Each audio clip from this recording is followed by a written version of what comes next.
դու գիտես շատ ուժեղ մասնագետ է, դու եթե այդ pressure-ին դիմանում ես, դու էլ ես դառնում ուժեղ դեմք։ Լավ, ես ինչ ֆիլմ էր, ինչ էինք նայում։ Ասած ռեժիմի դեմ չես կարա, տենց հեշտ գնաս մենակով։ Ու կարաս գուշակես ինչի նոմինացիա ունեցել ես ֆիլմը մեկը։ Տեղից տեղ են գնում ու շորերը անընդհատ փոխվում են։ Մայքլ Ջեքսոնի լեգասին անկախ ամեն ինչից պահպանված է ինձ թվում է։ Նու լավ, իրական չէր թվում, որտեվ ես գնահատականներ իմացած էի կինո գնացը։ Զումը մոտենում էր վրեքները խոսում էին, շարժվում էր դեպի առաջ ընդեղ էին խոսում։ Մարտին, Ռաչա, բարև ձեզ։ հարգանքներս։ Ինչպես եք։ Շատ լավ ենք Ռաչա ջան, շատ լավ։ Ինչի արդիվ եք Չգիտեմ։ լավ։ Ես գիտեմ։ Հա դու գիտես։ Հա, ես գիտեմ։ Իսկ թվում է նրա արդիվես լավ, Այո։ որ այսօր երկու հատ հետաքրքիր ֆիլմ ունենք քննարկելու։ Ինչ խոսք։ Հետաքրքիրը մի քիչ։ Դե չէ, հետաքրքիր։ Okay, լավ, հետաքրքիր իրականում, այո։ Արի սկսենք Մայքլից։ Հա, մինչև դա անցնելը հիշեցնենք մեր հերոստատիտողների, մեր հովանավորներին, որ մենք էլի ենք փորձ ունեցել երկու ֆիլմ քննարկելու, չէ՞։ Այն ժամանակ, ինչքան որ ես հիշում եմ, Splitsville-ը ու The Lost Bus-ն էին, ու մենք դեռ այն ժամանակ, երբ էր անիշելի ժամանակներում էր կես տարի առաջ, մենք ասացինք, որ The Lost Bus-ը հնարավոր է Best Visual Effect-ների նոմինացիա ունենա Օսկարի եւ ունեցավ Այո։ Ինչով եւ մենք շատ ուրախ ենք։ Այս մաթեմատիկային 100% բան ունենք, Պապադանյան ենք, նենց որ այստեղ էլ ինչ ասենք ու շատ իրեղեք։ Այո։ Սկսենք Մայքլից, Ջեքսոնից, այո, Մայքլ Ջեքսոնի մասին պատմող, չգիտեմ, բայոպիկ անվան ենք ամեն դեպքում երևի, ուրեմն սինոպսիսը, տարբեր տեղեր նայել եմ, բոլոր տեղերում ֆիլմի սինոպսիսը ընդամենը մի նախադասություն է, ֆիլմ, որը պատմում է այկոնիկ Մայքլ Ջեքսոնի Փոփի արքա Մայքլ Ջեքսոնի կյանքի վաղ տարիների մասին։ Հետաքրքիր է։ Եվ դեռ նա շատ ամփորձ անձնավորություն է։ Ու ինձ թվում է, էսի հենց նրա ցուցանիշը, որ այնքան ոնց ասեմ, այկոնիկ է, կերպարի մասին է խոսքը, որ գուցե նույնիսկ սինոպսիսը բացարձակապես կարար բացակայել ու բոլորին բաց կլիներ ինչի մասն է։ Հանուն արդարության, հա, Մայքլ Ջեքսոնը ինքը շատ կոլորիտային վիդեոներ եմ նայել բազմաթիվ լեգենդներ կան մարդիկ, լեգենդներ են նրա մասին խոսում այնպես, որ իրանք ոչինչ էին նրա համեմատ, էլի։ Ես տեսել եմ վիդեո Will Smith-ն է իր մասին խոսում, ասում է մի անգամ sense կողքով սանցավ, չգիտեմ ինչ եղավ, ու այդ մի անգամն էր որ ես իրան տեսա, այսինքն ինքը նենց է խոսում, որ ինքը հեչ էլի։ Դե ոնց է, ասենք մենք որ ինչ-որ celebrity կա, այդտենց ինքն էլ celebrity-ների է։ Միգուցեև հենց այդպիսիներ են, էլի ինքը իրականում իր այդ շատ տարօրինակ երկած ժամանակ օքեյ է, բայց որ տենց խոսում է այդ իր այդ ձևը, ասում է hello։ Այս վերջերս մի հատ բանի, դե պարզ է, հա, այս ընթացքում ինչ ֆիլմը պոպուլարն է դարել, Մայքլ Ջեքսոնի երկրորդ պոպուլարության շարթերում բան թոփերում։ Ու համապատասխանաբար լիքը վիդեոներ, պոդքասթներ եւ այլներ, մի հատ պոդքասթի հանդիպեցի, որտեղ ասում է ինչ որ մարդ է, ով պատմա, որ Մայքլը հատուկ էր բարակ ձենով խոսում, որ այդ high pitch-ը պահի, կոպիտ ասած ինքը 24/7 իր ձայնն էր պարապացնում, որ կարողանա այդպես երգի։ Հետաքրքիր է։ Դե նվիրված գործին։ Ինչն է հետաքրքիր ֆիլմի վերաբերյալ, որ ինչպես եւ, չգիտեմ, այսպես սպասվում էր, թե չէ, իրականում սպասվում էր, որ Oscar contender-ոտ ֆիլմ պետքա լինի, բայց կրիտիկները եւ սենց ավելի շատ ֆիլմ նայողները շատ ավելի տարբեր կարծիք ունեցան այն մարդկանցից, ովքեր ուղղակի շատ են սիրում Մայքլին, բայց դե մենք էլ ենք սիրում, չգիտեմ, ու տենց շատ տարբեր եղավ էլի, օրինակ զրիցելների գնահատականները շատ բարձր են, Rotten Tomatoes-ում 97% է։ Հա, իսկ այնտեղ 39-ը, ինչը կատաստրոֆիկ տարբեր է, իսկ Metascore-ը, Metacritic-ը ինքը 39-ն է տվել, այսինքն կարմիր է իր Metascore-ը, ինչը, այսինքն սրանով դասվում է վատ ֆիլմերի շարքին, էլի, բայց դրան ի տարբերություն դրան Letterboxd-ը ունի 3.6, որը բավականին նորմալ ռեյտինգ է, այսինքն IMDb-ով դա 7.2 է գալիս ու շատ մարդիկ են արդեն նայել, չգիտեմ, կրիտիկները շատ կոշտ են մոտենում այս ֆիլմին, ինչի տեղը կրիտիկության ու ֆիլմի տեսակետից միանշանակ կա, բայց ես հիշում եմ, որ ես ինչքան էլ սյուժեի չէի հետևում, բայց զուտ այդ կերպարին շատ մեծ հաճույքով հետևում էի ու ֆիլմի վերջում սենց լավ էլ այն վերջի Bohemian Rhapsody ֆիլմի նման է, որ վերջի 40 րոպեն ուղղակի ուղակի համեր գա, ֆիլմ չի։ Այդ ես տժում էի, ասենց ասած ինձ դուր էր գալիս, բայց հետո գալիս է գիտակցությունը, որ լավ էս ինչ ֆիլմ էր, ինչ էինք նայում։ Դե ինձ թվում է այս ֆիլմի հենց նպատակն էլ երևի դա էր, էլի, որ դու միգուցե փորձես entertain լինել երաժշտության։ Չէ, ես ինձ թվում է մի քիչ ավելի վատ բան կասեմ այս ֆիլմի այդ քո ասացի պահով էլի։ Այս ֆիլմը ուղղակի ինքը Ջեքսոնների ընտանիքի կողմից պատվիրված ինձ թվում է ինչ որ մի բան էր, որով իմ աչքերում ես չեմ բանանում նավիազիվեցանում իմ կարծիքը որ ուղղակի ինչ որ sense նրա ռեպուտացիայի պաշտպանման ինչ որ այսպես ինչ որ փորձեր էս ֆիլմը, որովհետև շատերս գիտեն։ Բայց հա որ այդ մասերին նույնիսկ չհասան։ Իսկ կհասնեն, ինձ թվում է։ Դե չէ, դե պարզ է, բայց ուզում եմ ասեմ, այս ֆիլմը այտենց փորձ անվանելը մի քիչ կդժվարն է, որովհետև այդ պահերը ինչեր գիտենք մենք փոքր զատրավկեք են, ինչ որ գիտենք, չէ, ինչ որ երեխաների հետ կապված եւ այլն, իսկ այս ֆիլմի շատ զգալի հատվածում ինքը երեխաներին էր օգնում, գնում էր հիվանդանոցներ եւ այլն, ինչը սյուժեի հետ բայց փաստերի հետ է բռնում։ Փաստեր, բայց չես հասկանում լավ էս ինչ են ցույց տալիս։ Դե երևի զատրավկա է, հա։ Տիպի ինչ էլի, հա։ Այդ բավականին բարդ էր։ Արի ասեմ, հա,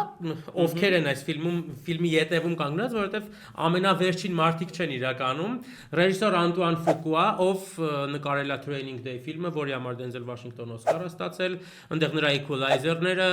բոլոր Ոնց հասկացա Bullet Train-ն էլ է իրան։ Էդի չեմ հիշում, Shooter-ը Մարկ Վոլբերգի Southpaw-ն, հա, այդ ոնց էր Ջեք Լիվշա, հա։ Այդ ասենք նենց մարդա, որ ինքը ասենց կարում ասես բաները կա, բայց ինքը ավելի շատ կլիպներ է նկարել նաև, ինքը ոբշեմ այդ տեսակի անձնավորություն է։ Այստեղ մի քիչ ավելի ուժեղանա գնալով, գրողը Ջոն Լոգանն է, ով Օսկարին նոմինանտ է եղել Հյուգոյի համար, Սկորսեզեի, Ավիատորի համար եւ Գլադիատորի համար։ Գլադիատոր։ Այո, եւ Գլադիատորի համար դե շատ ֆիլմերի սցենարիստ է, Վերջին Սամուրայը, Sweeney Todd, Rango, Skyfall, Spectre ու Վերջինը Leon։ Շուտ էքշնային։ Հա, բայց դե մեկը այնտեղ նայի Sweeney Todd-ն էլ այնտեղ Սամուրայն էլ մի խոսքով։ Director of Photography այն է, նա է օպերատոր, Օսկարի հաղթող Մեմուարի գեյշեի համար։ Խնդրեմ, Օսկարագիր օպերատոր ունեն, Չիկագոն է ինքը նաև նկարել։ Այստեղ կա մի շատ հետաքրքիր պահ, ֆիլմի կոմպոզիտորը, որպես ինքը Լիոր Ռոսներն է, ես իրան չգիտեմ, բայց ինքը IMDb-ում հատկապես որպես կոմպոզեր չի նշվում։ Ինչ որ չեմ հասկանում, ինչ բա։ Բայց այստեղ ինչ որ կոմպոզիտորը вообще, տիպա այնա ով հավաքել է այդ երաժշտությունը, որտեղ սաղ մեկը մեջ Music Department-ում է, այնտեղ է Letterboxd-ում ինքը կոմպոզեր է նշվում, բայց IMDb-ում չի նշվում, բայց ինքը հենց ֆիլմային մեծ ֆիլմոգրաֆիա այդպես չունի ասոբա, այս հարցը մի քիչ sense բարձի թողի է, այսպես ասած։ Դերասաններից խոսանք։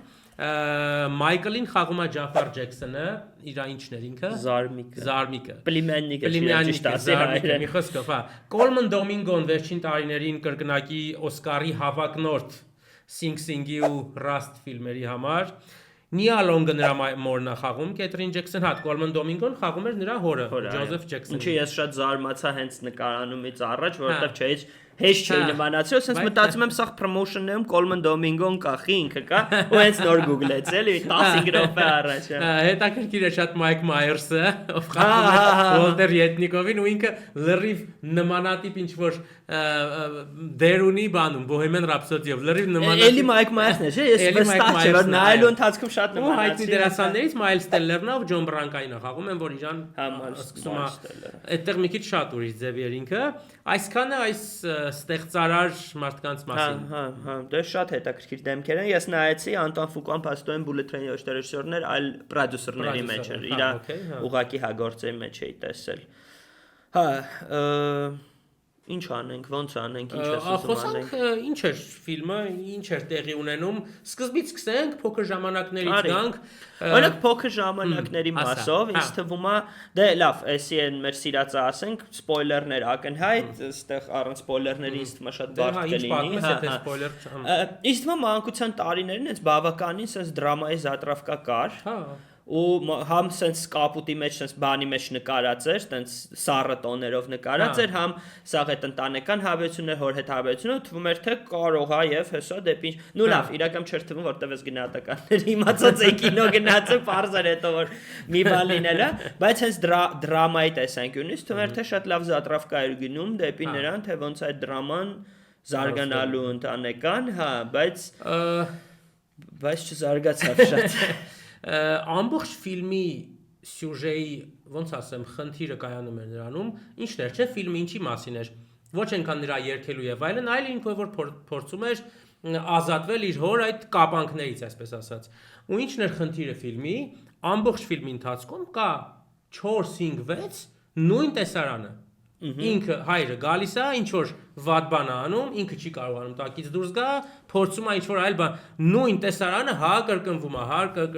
կրկնվում է ու չես հասկանում լավ տղա ջան դե հիմա վերջը դու ես հարցին լուծում տալու ես թե չէ հասկացանք մի անգամով կարելի էր էս բանը անել բայց եթե մի քանի անգամ արդեն նու 2-3 էլ էր գուցե կարելի որ ցույց տալ որ ոչ մի ֆիլմը նայում ես արդեն հասկանում ես ոչ մի բան չի անելու ինքը որովհետև արդեն հասկացել ենք որ չի անելու բայց մի քիչ կարելի ավելի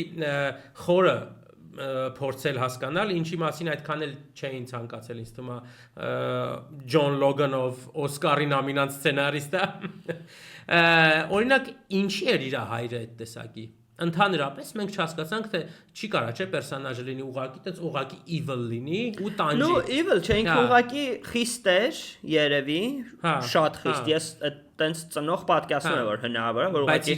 շատ խիստ է հիմնավորում ունեն ինչ-որ հիմնավորումը երևի տվյալ պարագայում երեխայի success-ն է բայց գուցե ինչ-որ պահից այս պերսոնաժին ուղղակի այդ ալչնիսն է արդեն գրավում որ ինքը այդ success-ը իր success-ը համարում ու իրան պատկանող success ինձ թվում է նմանատիպ ինչ-որ պատմություն մի գուցե հա բայց նա այստեղ պետք է այսինքն King Richard ֆիլմը կարանք ինչ-որ վկայակոչենք այս պարագայում չէ այնտեղ իրական դեպքա այնտեղ մարդիկ վատ էին ապրում իսկ այստեղ չէր երևում որ այս մարդիկ վատ են ապրում նույն սկզբից փորձեցին ցույց տալ ինչ որ ինձ չի որ տենց ինչ որ նորմալ տուն ունեին շատ լավ եւ այսինքն այդ վիճակը գործիքներ ունեին երաշտական ունեին այդքան տղա կարող էին պահեին այսպես ասած ինչը նույնպես թվում է թե դաստիժենիա էր այսինքն դու ուղակի ստեղծում ես պերսոնաժով պրոստը ինքը փորձում է երեխեքին տանջել եւ այլն դա մի քիչ sense պետք է հասկանանք ես նայող եմ ուզում հասկանամ ինչի այս Ջոզեֆը այսպեսակի մարդ մոտիվացիա sense անում ինքը հա լավ է համեր գարել են շատ լավ ա եղել ասում եմ մի հանգստացեք դավայց փորձենք անում 1000 ներողություն ինչի տենց նո չէ որպես մարզչական տեսանկյուն դա էլ է երևի okay որ դու ասում ես սրանք եկել են ուրախացել են դες successful բան են ունեցել իսկ ինքը որպես ինձ թվում է շատ մարզիչների փսիխոլոգիայում է դա որ տիպը այս ինչ success եք ունեցել որ տիպը local pub-ում ինչ որ նվագել եք էսի երեք չգնացեք պարապեք բան ու ստիպում է շարունակել ինչն էր հետաքրքիր որ թվում է թե այս ամեն ինչի մեջ տանջվում էր միայն Մայքլը հա մնացած ախպերները այն որ պետքները չէր sense ինչ լինում էր լցվում էր Մայքլի գլխին ինչ խնդիր կար ինքներ մեղավոր, ինչ չէ ստացվում էր բաներ, այն տվեք իրանց համար, ասենց գնում իրանց գործերով ինչ ուզում անում էին, ընդհանրապես չէին անհանգստանում այս ամեն ինչի համար, ինչը թվում է թե նույնպես խնդիր է, դժվար է մարդը մենակ Մայքլի հետ խնդիր ունենա։ Բան արած տենց այդ պլյուս օրինակ դու, երբ որ ֆիլմը սկսեցիր նայել, դու տեսար թե ինչի է Մայքլ Ջեքսոնը, հենց Մայքլը տենց յունիկ, որ իրան բոլորը պետքա լսեն։ Ես օրինակ նայում էի, հա, ես գիտեմ որ ինքը համար ինձ թվում է այն սցենաներ, որտեղ որ ցույց են տալի, որ ինքը եւ զապիս են անում, անդադ պարում է, ինձ թվում է դա էր ցուցանիշը, որ այդ մարդը ուղղակի երաժշտությամբ ապրում է։ Իր ամբողջ սա ֆիբրաները ես դա միանշանակ ընդունում եմ, բայց всё-таки իմ համար բավականին քիչ էր այն թե ինչի պետքա այս շատ ջահել տղեն sense երկի ու մարդիկ գան ու լցվեն sense գան ու նյուժել այդ եկա Ամերիկայում այդ տղուց բացի մի հատ ուրիշ էլ չկար նույն ձևի երկող այս թվում է այստեղ բավականին լուրջ հարց էր զուտ ֆիլմը ստեղծելու համար ինչի մասին ինչի լուծումը ուղղակի այստեղ ինձ թվում է այստեղ սցենարիստին մեղադրել պետք չի որովհետև ամբողջը պրոդյուսերների բանն է եղել ընտանիքի հարցն է եղել ուղղակի դե չգիտեք որ Մայքլ Ջեքսոնն է պետքա գնաք էլի էդ էր ոչ թե որ ոնց եղավ տենց էլի այդ թվում է մենք ինչքան էլ գիտենք դա բայց պետք է նո այդ գուցե ֆիլմում պետք էր ցույց տալ ինձ թվում է տենց բաները միշտ լավ պրոդյուսերներն են անում այսինքն ինչ որ լավ պրոդյուսեր պատաբար օրինակ փաբում տեսա ինչ իրանք փորձեցին ցույց տալ տալ, բայց ոնց որ էլի եմ արդեն շուտ վանց եմ այդ story-ները լսել, կարդացել, ոնց որ էլի այդքան էլ տենց չէր, որ տենց random հայտնվել է տեսել է, բայց դա շատ հաճախ հանդիպող պատմություն է, օրինակ Beatles-ի պատմությունը, դա պրոստը pub-ում նվագում էին, եկան տեսան, ասացին հələ եկեք ձեզ ռասկրուտ անենք ու ռասկրուտ եղան։ Հեսա տենանք Սեմ Մենդեսը ոնց է Ինչ թվում է այստեղ էլ ինչ թվում է ցանկացած pop pop չէ, ցանկացած հայ երաժշտական կամ թեկուս դերասանական բան, ուղղակի հայտնաբերման հարց է, որովհետև ես վստահ եմ տաղանդի տեսանկյունից 100,000-ավոր նմանատիպ տաղանդ ունեցող մարդիկ կան, ուղղակի այստեղ աստղերը բան այցին, բայց հենց Մայքլի դեպքում արդեն մի քիչ հասում, всё-таки էդի совсем ուրիշ մակարդակ է։ Այստեղ այլ հարցեր էլ կային իրականում, ինչն էր կայանում այն հարցը, որի պատճառով ֆիլմում չկար Ջենետ Ջեքսոնը։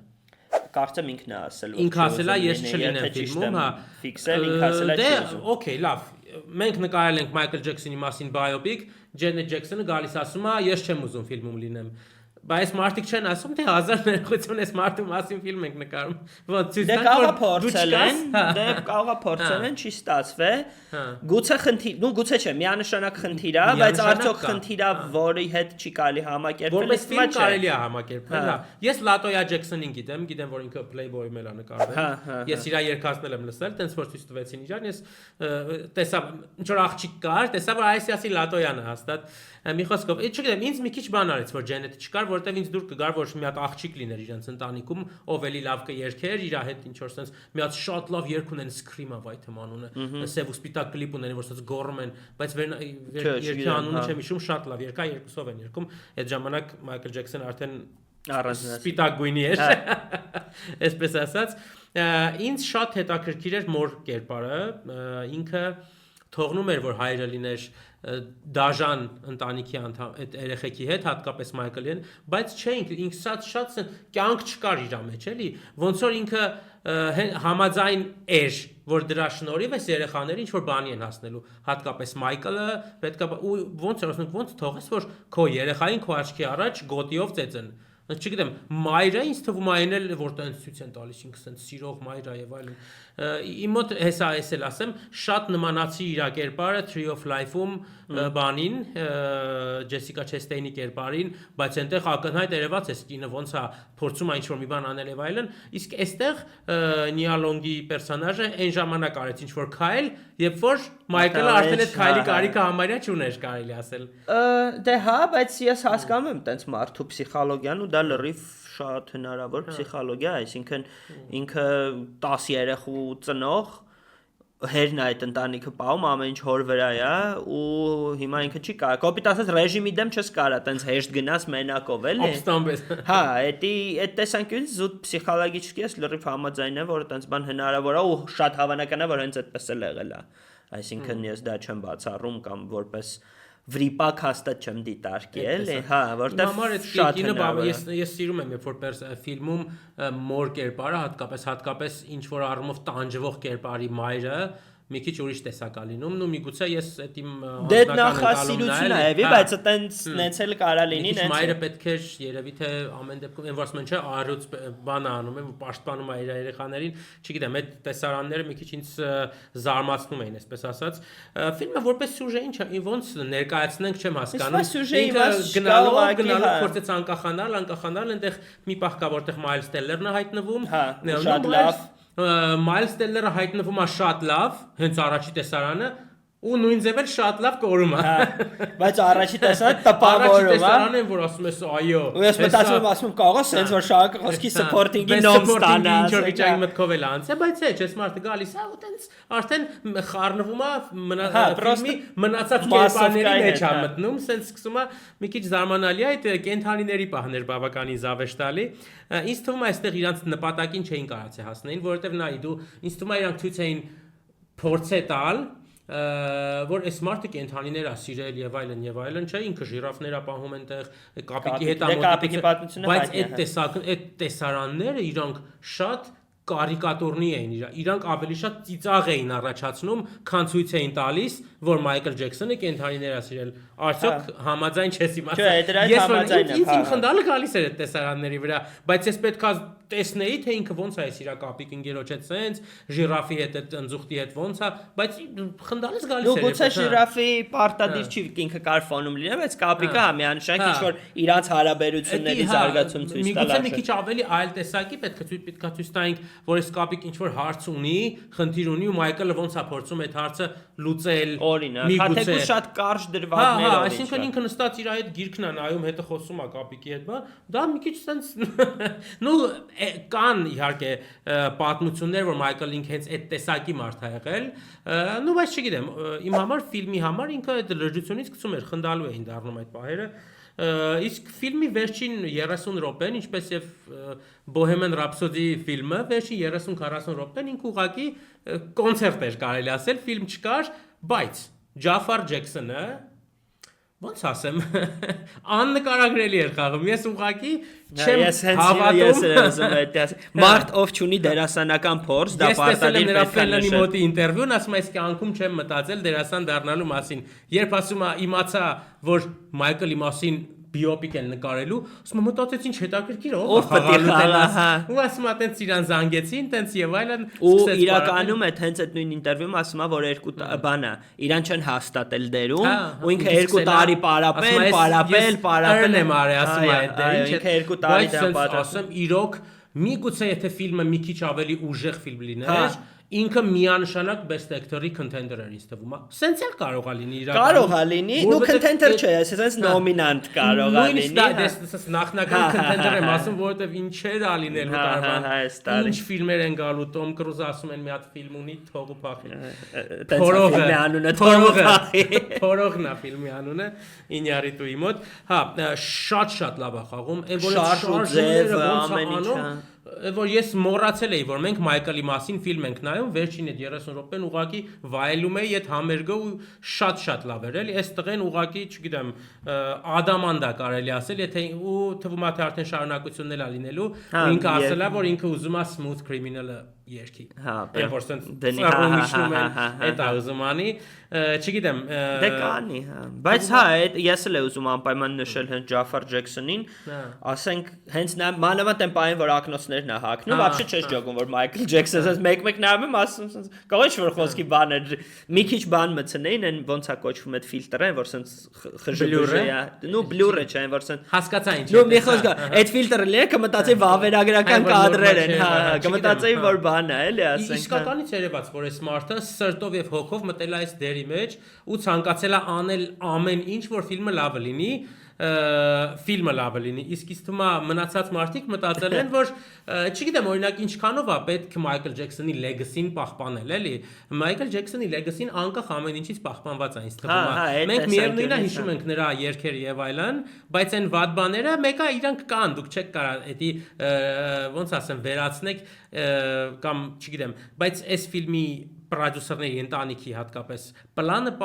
իմ աչքերում էդ էր։ Նրանք ուզում էին ուղղակի, բայց ես չգիտեմ դատանով սաղ այդ բաները արդարացրել են։ Հա, բայց միևնույնն է, չէ, այդ ամեն ինչը կա մարդկանց մտքում ու ինչն էր հետաքրքիր, որ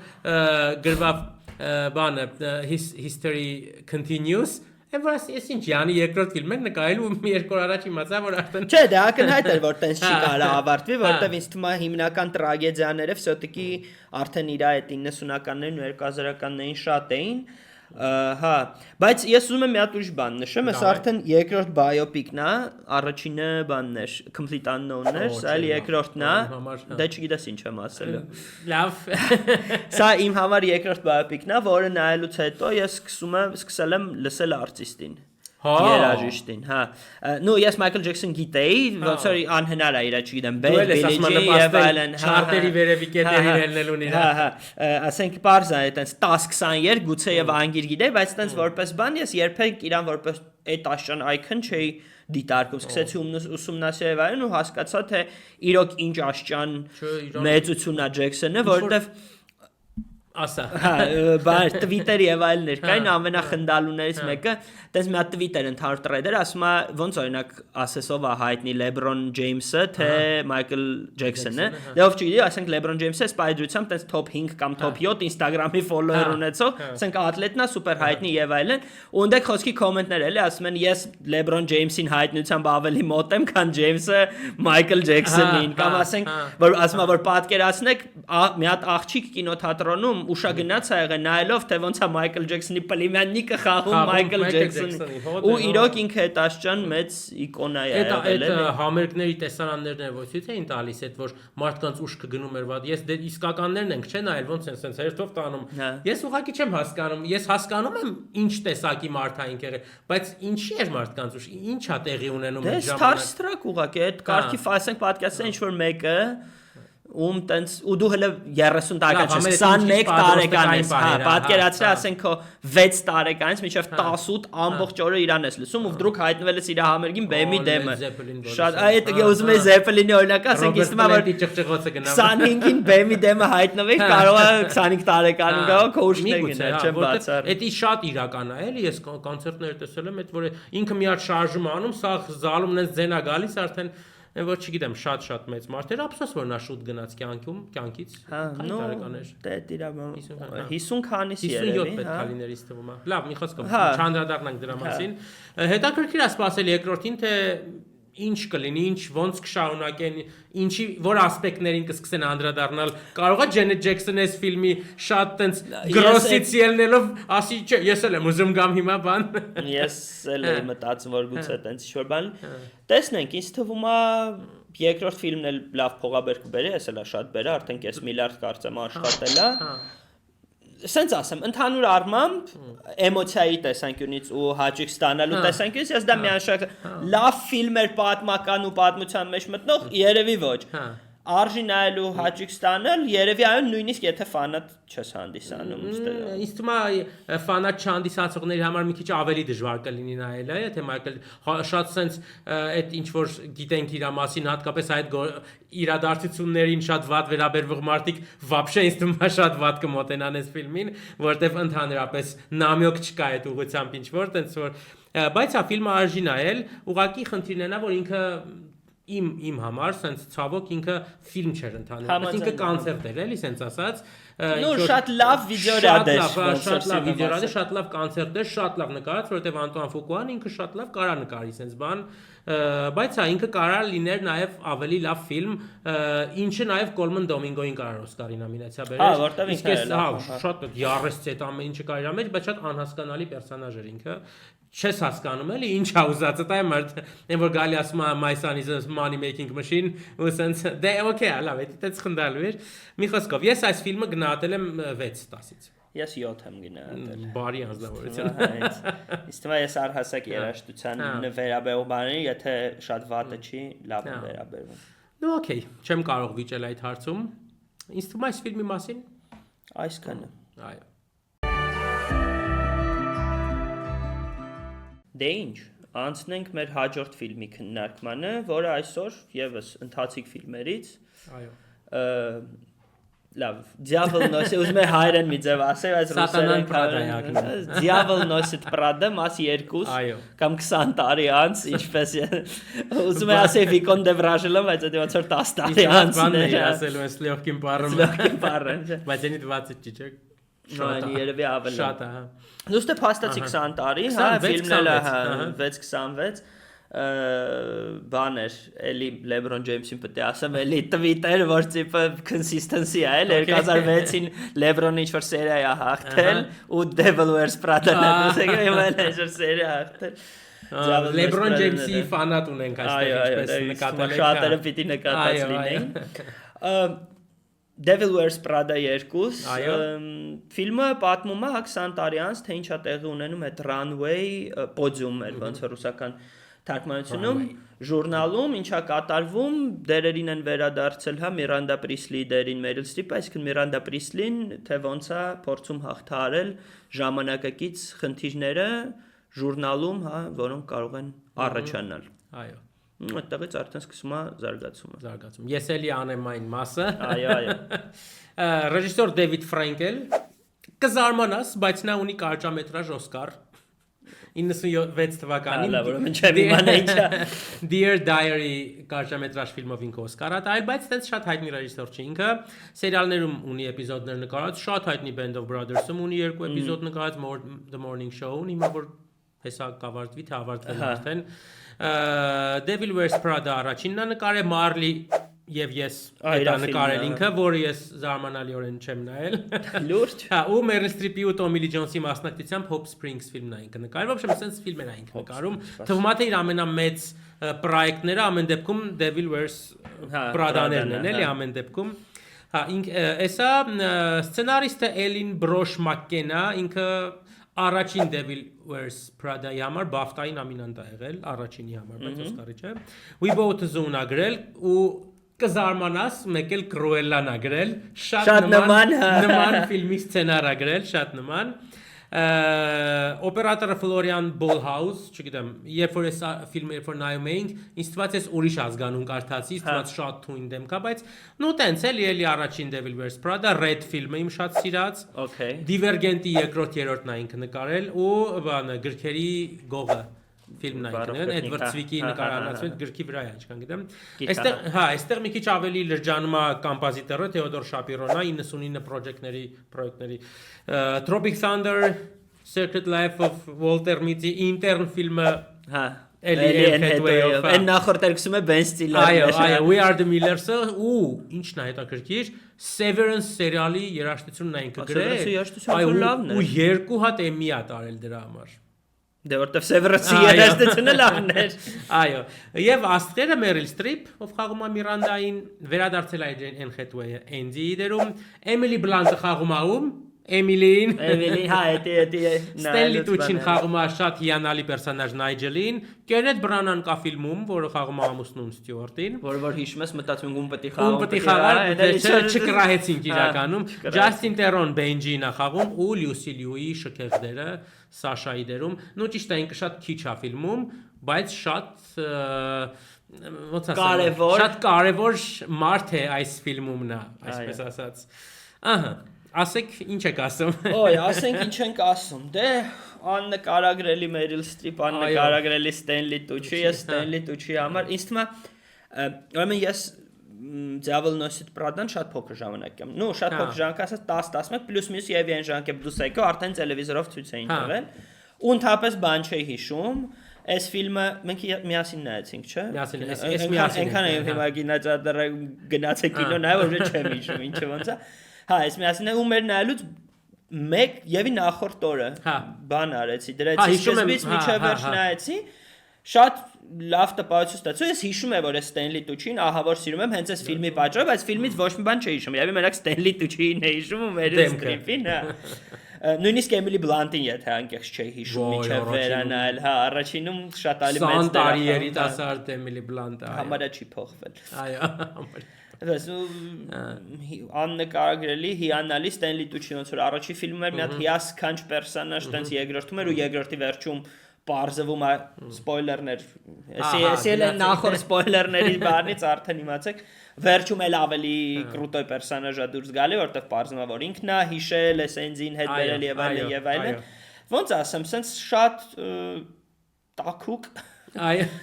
Երկրորդ մասը հրաչին տաքուկ բառ ասելուց չէի բանը։ Ես թվա լսել ես, ես թվա էլ են քննարկումներից արել։ Օրինակ առաջի ֆիլմը սա շատ ալի սառներ է տեսանկյունից։ Ինձ թվա նրանց էր որ Meryl Streep-ի պերսոնաժի ու ինքը այնտեղ շատ խիստ էր, կոպիտ էր, լավ նաչալնիկ էր իմ կարծիքով, իսկ այստեղ արդեն իրան փապկացրել են ու ինչ որ սենց ավելի դրա համար տակ երևի ֆիլմ է ստացվել։ Այստեղ հետաքրքիրն է նա որ ինքը շատ ավելի դե արդեն լավ մեծ է 70-ականներն է իրա ավելի թուլացած է կարելի ասել ճիշտ է ինքը փորձում է արտակինից էլ այդ չէ իրականում հենց տենց էլ է ինքը իրականից չի որ փոխվել է բայց մեկ այդ ուժը իր մեջ չկա ու ինչն է հետաքրքիր Այստեղ Իրանից ավելի մեծ բան կա ֆիլմում, էլի, արդեն ինքն է այստեղ underdog կարելի ասել։ Այստեղ արդեն ինչ որ մի բան ավելի մեծ է, քան ինքը, ու ինքը արդեն պետք է ինչ որ մարդկանցից օգնություն խնդրի, որ ինչ որ մի բան անեն, որ ինքը կամ իր դիրքին վերադառնա կամ ինչ որ հարցեր լուծի։ Այսի հետաքրքիր է։ Կամ առաջի ֆիլմում էլ տենց բան կա, ուղղակի դա կուլիսների հետևում ամբողջությամբ։ Դե չգիտեմ կհիշես թե չէ, այնտեղ հենց սյուժետի պավարոտն ինչ որ պահեն էր, որ այն հետո է Էնձին հասկանում է, որ հեսա սրան ուզում են հանեն ուրիշին դնեն, էսի գալիս է որ մթոն փրկի, հետո պարզում է որ Մերիլ Ստրիպը գալի ասում է կարող է ջոյել է, այստեղ իր անճարությունները ավելի շատ ցույց էին տալիս, ճիշտ ես ասում, հա։ Կերպարները հետաքրքիր էին իրականում, չգիտեմ, ես ֆիլմի ամբողջ ընթացքում ես սենց ասեմ, կա սենց hate չէ այն Hathaway-ի նկատմամբ, ինչ որ սենց, հա, ես բան եմ արել, որ սենց նկատել եմ, որ այն Hathaway-ին ինչ որ տոլի չեն սիրում, տոլի ինչ որ, բայց այս դերը իր ասենց ասեմ, այն որ շատ կյանք պերսոնաժ է, էլի, մի քիչ անհասկանալի է իրականում, որովհետև ինքը թվում է թե 20 տարուց ավել ինչ որ ժուրնալիստիկայի ինչ որ այդ թոհուբոհի մեջ է, էլի, այն որ ինքը հարցեր ամիշտ փորձում լուծի, ու տենց միամիտ ինչ որ սենց մեկն է, չես հասկանում ես ոնց է այս կինը այս տեսակ մնում էս ամեն ինչի մեջ։ Նստած իր ստացիաներն է էլի գրել արդարացնել։ Ինչն է հետաքրքիր այդ շարժուձևը կեցվածքը ժպիտը բան ոնց որ երեխա լինի փոքր, հատկապես Մերիլ Ստրիպի մոտ, Միրանդայի մոտ շատ հավես պերսոնաժ է, ես շատ էի ուրախանում, որ իր ասենց ինչ որ ինքը հատկա ժպտում էր ինչ որ բաներ անում, շատ էի ուրախանում։ Մի հատ վատ բան պետք է ասեմ, ֆիլմում նա ունի boyfriend, տոլի ինչ որ մեկի հետ հանդիպում է, ինձ թվում է այս կերպար ինքը ֆիլմի մեջ չէր ընդհանրապես, կարար այդ հատվածը вообще չլիներ ինձ թվում է։ Անձնական կյանքը հասկանամ այդ ինչ էր, խի էին, հավես էր իրականում, որ ինքը մենակ չի, ինչ որ մեկը կար իր կյանքում, ծանոթության տեսարանն էլ էր հետաքրքիր։ Հա, բայց ինձ թվում է ավելորդություն էր մի տեսակ, որոնց պրոստը ուզեցել էին ցույց տալ, որ ինքն էլ ռոբոտ չի, ինքն է ինչ որ մեկին կարա ունենա, որտեվ այն մեկը գիտենք նրա հետ էր։ Հա, նույնը առաջի մասում, որ այդ boyfriend-ի թեմա կար, իրոք իմաստուն էր, որովհետև ամբողջ իմաստը հենց այն էր, ոնց ինքը չի կարողանում համատեղի իր անձնական կյանքը, աշխատանքի հետ եւ այլն, այստեղ դա տենց խնդիր չկար էլի ընդհանրապես։ Չգիտեմ, ինձ այդ մի քիչ անհանգստացնում էր էլի իրականում, Էմիլի Բլանտի կերպարը շատ հասուն էր այստեղի տարբերությունը այն Hathaway-ի կերպարի ինքը, ու այստեղ սպոյլերների հարց է գալիս իրականում, այստեղ երևաց ինքը ոնց մեթոդաբար, հա, տենց են ասում, գնում էր իր պլանի հետևից, որը շատ միամիտ նրա կողքին գտնվող այն Hathaway-ը չէր հասկանում, այստեղ շատ լավ էր ինքը, բայց ինքը լավ բարի պերսոնաժ էր, պետք է հաշվի առնենք, որ առաջին ֆիլմում նրա հանդեպ Մերիլ Ստրիպը շատ վատ էր վարվել արդյունքում, հա, ու ինքն էլ չէ շատ նվիրված անձնավորություն էր, նրան միշտ փորձում էր, այստեղ ոնց որ վրեժատիպ ինչ որ մի բան կար, չգիտեմ, ես ինտերն ֆիլմն եմ շատ սիրում, Դենիրոյի մասնակցությամբ, այստեղ այն Hathaway-ի պերսոնաժը շատ նման էր այդ ֆիլմում իր պերսոնաժին, որտեվ այնտեղ էլ ասիստենտ կար, այստեղ էլ չէ, այնտեղ տերն էր ինքը այդ ամեն ինչի,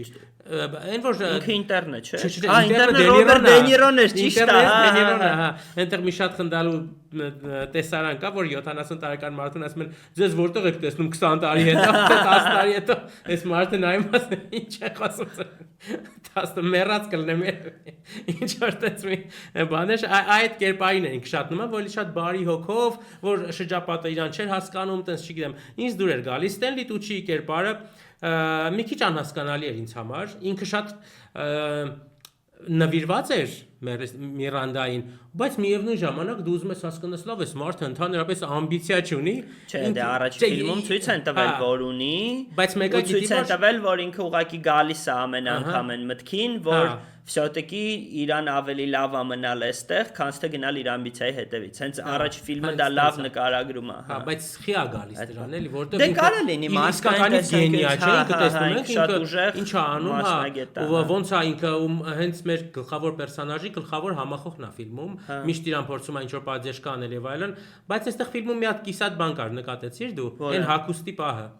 Այն որ ասեց հանգարց վրան մի հատ sense կետ չլինի։ Հա, եղավ ու դրա պատասխանը չտվեց, հա։ Արդյունքում կետ եղավ այդ հակոստի վրա ու այդ հարցի լուծումը կորավ գնաց, տենց էլ ընդ որում մեզ ցույց են տալիս ոնց ենք խառնվում իրար գնում գործում տենց էլ չհասկացանք ինչ է, իսկ ուղղակի մոնտաժի ժամանակ մոռացե հանել են այդ հատվածը ու կամ ինչ-որ թոմատը, որտեղ իրենք կենտրոնացան դրա վրա, ասում այս ինչ սիրուն շորա չէ, ասում այդ չեմ տա, որտեղ կփչացնես։ Գուցե կենտրոնացան գիտես ինչի համար, որ հետո այդ տան սցենայում ինքը այտենց խառնվի իրար դուրս գա ու էնի գա, կարող է տենց, բայց հա մի հատ գոնե հայացք կամ ռեֆերենս կներես այս շորս ինչ էս արեն, որ ասի հանգած կետ չլինի վրան։ Մի խոսքով այդ թվում է թե մի քիչ միգուցե դաժե մոռացել էին դրա մասին, չգիտեմ,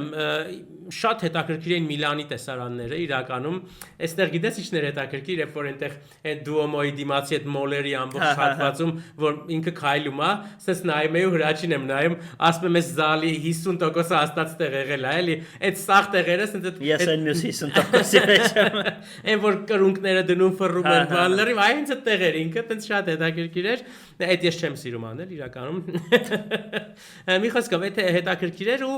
ինձ դուր էր գալիս նաև այդ սելեբրիթիների հայտնվելը ֆիլմում։ Հա, շատ հավես էր։ Հատկապես Կարլ Անթոնի Թաունսին, երբ հանդիպեցինք, Կարլ Անթոնի Թաունսը Նյու Յորք Նիքսի բասկետբոլիստներից է։ Կենտրոնական 32 համար։ Մնացած սելեբրիթիները հետաքրքիր Լեդի Գագայի պահնել են շատ հետաքրքիր, ես մով թողեց որ ներս մտնի ինքը շատ խնդալու էր։ Ինչն է հետաքրքիր դուրս է գալիս որ Միրանդան նույնիսկ Լեդի Գագայի վրա է կարում ազդի, որովհետև գիտենք որ Լեդի Գագան ինքն է բոլորի վրա ազդում, այսպես ասած։ Լեդի Գագա, Հայդի Կլում, Դոնատելա Վերսաչեի տեսարանն էլ տենց։ Ну, ամեն դեպքում ձերի հետ տեսարանն է, հա, Վինի Խարլոուն, ով ինչպես ես քեզ ասեցի Կայլ Կուզմայի անունը ինչ էր։ Կայլ Կուզմայի ընկերուհիներն ու բասկետբոլային ֆիլմ է։ Կարող է հիմա չի, բայց մի ժամանակ եղել է, չգիտեմ, կարող է հիմա էլ։ Այնտեղ Կարոլինա Կուրկովան կար փաստորեն, Ջոն Բատիստը, գիտենք շատ տաղանդավոր, ու ես կարդացել եմ ովքեր են էլի ֆիլմում եղել, որին մենք չենք նկատել։ Պարզվում է Նաոմի Քեմբելն ու Սիարան են նստած։ Դե դու պետք է նկատեի։ Նաոմի Քեմբելն ու Սիարան են նստած այդ Միլանի Իվանի ժամանակ, Պակասի ժամանակ, հենց իրա կողքու ոնց չենք հասկացել։ Դե առաջինը եթե ճիշտ եմ ֆիքսը Ժիզել Բուտխենն էլ կա։ Դե կլներ ոչ շերել։ Ասիստենտ կա հերթական կարծեմ, բայց հա։ Դե չգիտեմ, այդ գիտես ինչն էր ինձ այս ֆիլմը ինքը իրականում երբ որ դու նայում ես ֆիլմը ընթացքը գնում է, քո մոտ այն զգացողությունն է, որ այս ֆիլմը լավ ֆիլմ լինելու կարիք չունի մի տեսակ։ Ինքը տենց օքեյ պիտի լինի, տենց լավ նորմալ ֆիլմ պիտի լինի, տենց նայես չզայրանաս, բան չլնես, տենց ուղղակի հետևես նայես ինչ պետքա լինի, բայց ես այստեղ մի այլ բան եմ նկատել, ինչն է հետաքրքիր, չեմ հիշում առաջին ֆիլմում այտենց բան կար թե չկար, այն զումերը Այն որ սենց պահի տակ սենց կերպարներ խոսում ինչ որ զում էր լինում վրեքները բան ու ֆիլմը կեսից հետո մի տեսակ դառնում է բիզնես թրեյդինգի մասին ֆիլմ ոնց որ դու այդ ամեն ինչ արդեն կորցնում ես այդ դու արդեն ասում ես դες runway-ի հետ ինչ ա լինելու արդեն այդ է առաջ գալիս ու ես շատ այս ֆիլմի նկարահանման չեմ ասի որակը բան այնց սյուժետային սցենարային չէ որովհետև այնտեղ շատ ավելի ուժեղ է Succession-ին նմանացրի որովհետև այդ քննարկումներն ու բաները այդ որ զումը մոտենում էր վրեքները խոսում էին շարժվում էր դեպի առաջ այնտեղ էին խոսում կամերան փոխվեց հիշում ես չէ լենսը փոխվեց ավելի լայն դառավ լենսը այն սովորական տեսարանների ի հեճուկը սովորական տեսարանների այ Succession-ի բանը զգացես որտեղ sense ինչ որ բիզնես քննարկումներ էին անում եւ այլն խոսակցությունները գույներն էլ էին բավականին ինչ որ կապտավուն վիճակ դառավ այդ էր ինձ հետաքրքիր որ այդ ինձ թվում է նայել են այս Դեվիդ Ֆրենկելը նայել է Succession-ը ասել է փորձենք մի քիչ sense նմանատիպ ինչ որ բան անենք մոդայի մեջ մտցնելով հետաքրքիր կլինի չգիտեմ ես ընդհանուր առմամբ հավես էր իմ համար չեմ ասի թե հավանել եմ լավ ֆիլմ էր բան առաջին ֆիլմի համար գիտենք որ Մերիլ Ստրիպը լավագույն leading actress-ի նոմինացիա ունեցել Օսկարի ու կարաս գուշակես ինչի նոմինացիա ունեցել այս ֆիլմը մեկ էլ կոստյումների չեմ հիշում հաղթել է թե չէ իրականում ինձ թվում է այս անգամ էլ կունենա ասենք ինչ քանի տեսակի շոր են վրեքները փոխում հա դե հետո sense այդ սցենաները առաջինն էլ է տիպիկա որ sense տեղից տեղ են գնում ու շորը անընդհատ փոխվում նոր շոր նույն ձևի արած է հա տեսակետ եմ լսել որ առաջին ֆիլմի գույներն ավելի ժիվոյ էին այսպես ասած իսկ ես երկրորդը ավելի շատ բան է ինքը ավելի շատ ռեկլամ է էլի ավելի շատ commercial է բայց չգիտեմ ես էլ եմ տեսել նմանատիպ մոտ սա ինչ արեք вообще չտեսա կադր եմ տեսել որ երբ որ ինքը առավոտ իր հելմատամներն ալվանում դեղին գույն ինչ որ վիճակ է իսկ այստեղ սպիտակ ինչ որ բան է կարծում եմ դա թյուր ինչ որ վիճակ է զուտ որ sense բան անես սա իհարկե մոդելային բիզնեսում էմոցիաները բաները բոլորսը գիտենք որ չեն աշխատում պետք է այտենց 4 մարդիկ լինեն հենց Միրանդայի նման պերսոնաժ պետք է լինի Իսկ ոչ միայն մոդելային հեսա ես մեծ շատ հետաքրքիր միտք եմ ուզում ասեմ դու ես միտքը ավարտի ավարտեցի կարող ես երկու ֆիլմն էլ նայելուց ես մի հատ sense բան զգացի օրինակ իմ համար երկու ֆիլմն էլ մոդայի մասին չեն երկու ֆիլմն էլ օֆիսային աշխատանքի մասին են ու շատ կարևոր տեսանկյունից օրինակ առաջին ֆիլմը որ ասում է մի տարի դիմացի ես Միրանդայի տակ ու տիպը աշխարհը քոնն է լինելու ես անձապը տենց кейսեր գիտեմ որ ինչ որ շատ խիստ начальствայի տակ մարդիկ ով ասիստենտ օգնական է եւ այլն իսկ թվում է եթե այդ մարդը մեզ նայում է տեղը կբերի որ իր մասին եմ ասում չեն դիմացել պրոստը այդ pressure-ին որովհետեւ օրինակ շատ հաճախ գտային որ pressure-ը անիմաստ է չի կարելի sense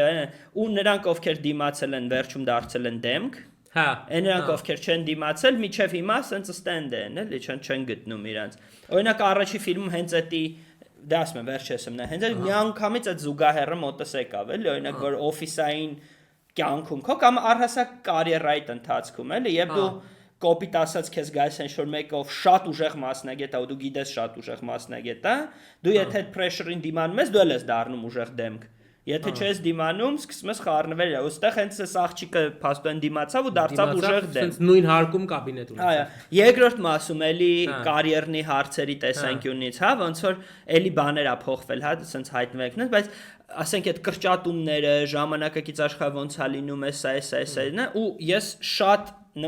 то есть ես չեմ ասում ֆիլմը տենց նկարել են, բայց ես օրինակ իմ համար այդից շատ զուգահեռներ քաղեցի, որ ասես նայում եմ, ասում եմ, մանավանդ այս ասենք այդ առաջի մասի հետ իմ ասած պատմությունը, դե երկրորդում շատ ավելի ստանդարտ էլի, հիմիկվա կրճատումները ոնց են ինչ անհասկանալի կերպով են լինում, կամպանիաները իրար են վաճառում, հետաքրքիր որ AI-ների բան շատ չկա։ Մի անգամ ասեցին, բայց ինձ թվում է շատ ինձ էլ թվում է ժուրնալիստիկան դեպի եկան, բայց էդի կստացի ես ուզում եմ որպես պլյուս նշել, որ իրանք այդ ստանդարտ հիմիկվա ընդունված խոտ չայցին, AI-ները եկան մեզ ուտում են AI մոդելներ են քայլելու։ Այսօր ես մի խոսքով այս ֆիլմը նայելուց տեն շատ զգացի այդ օֆիսային կյանքի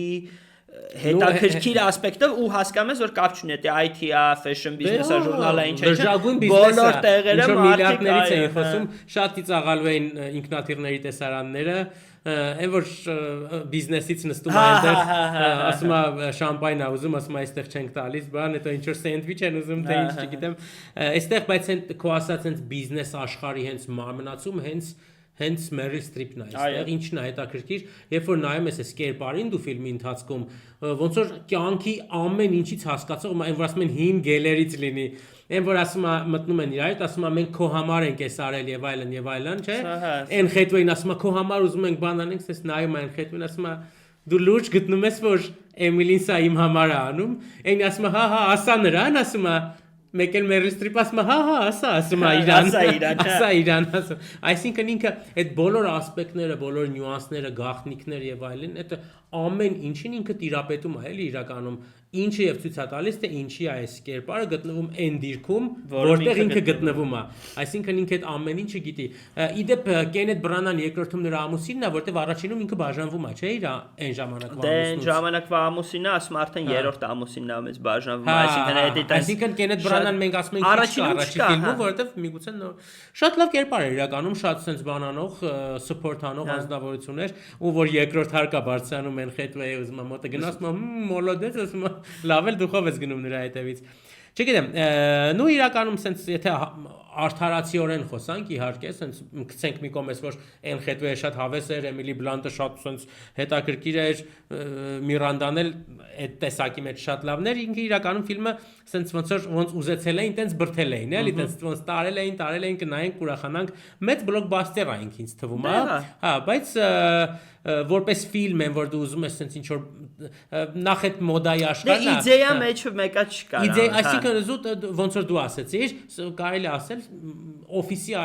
օֆիսային կյանքի մասին ժամանակակից բիզնեսի ռոմանի նման ինչ բայց սլուժեբնի ռոմանը բայց ռոման չէ որպես ֆիլմ ավելի ուժեղ է երևի առաջինը միգուցե չէ այո ես այս ֆիլմին տենց շատ բան չեմ մոտեցել եմ որ տենց վայ հեսա ինչ ալնել շատ տենց որտեվ նայ դու երբ որ շատ անգամ ասել եմ չէ ես միշտ ֆիլմին մոտենում եմ այն տեսանկյունից թե ինչա ուզեցած ստացած լինել այսինքն իրանք ֆիլմը չեն նկարել, որ այս ֆիլմը լինի Օսկարի contender, այստեղ ինձ թվում է նույնիսկ չեն մտածել, որ Meryl Streep-ը կարող է Օսկարին ստանա, ինչպես ժամանակակից բոլոր երկրորդ մասերը միակ նպատակը փող աշխատելն է։ Ու հաստատ աշխատելու են ու շատ լավ գծած արել են իրականում, պատահական չի, որ նույն ռեժիսորին են բերել, ով պասուցի ինչ որ այդքան էլ կարելի ասել մոռացված դեմք է, էլի ինքը տենց ինտերվյու եմ տեսել, բոլորով նստած են, ասենք Paul Thomas Anderson-ի One Better միշտ դրանից են խոսում, երբ որ խոսում են, չէ One Better-ից ինքը sense խոսում է դերասաններն է, sense դե հավա, բայց այստեղ դերասաններն են խոսում, sense պայտակ մի բան ասում է Դեվիդ Ֆրանկելը, ոնց որ sense հա, դուսս մնա, այդ վիճակներ։ Ես գոհ եմ այս ֆիլմից այնքանով, ինչքանով որ ինքը պետքա լիներ իմ կարծիքով, ու տենց մի sense թեթև 7 եմ նշանակում այս ֆիլմին։ Ես էլ եմ 7 նշանակել։ Շատ հետաքրքիր է, համաձայնության են եկել առանց պայմանավորվելու։ Իսկ թվում է սրանից ավել շատ բաներ ասեցինք, էլ բան չունեմ ասելու։ Ես էլ հոգնեցի։ Գիշերվա ազար։ Չէ, հա, լավ ֆիլմ էր, եթե դեռ չեք նայել, անպայման գնացեք նայեք։ Գնան, լավ։ Իսկ երկանկյունին այսօր այսքանն էր։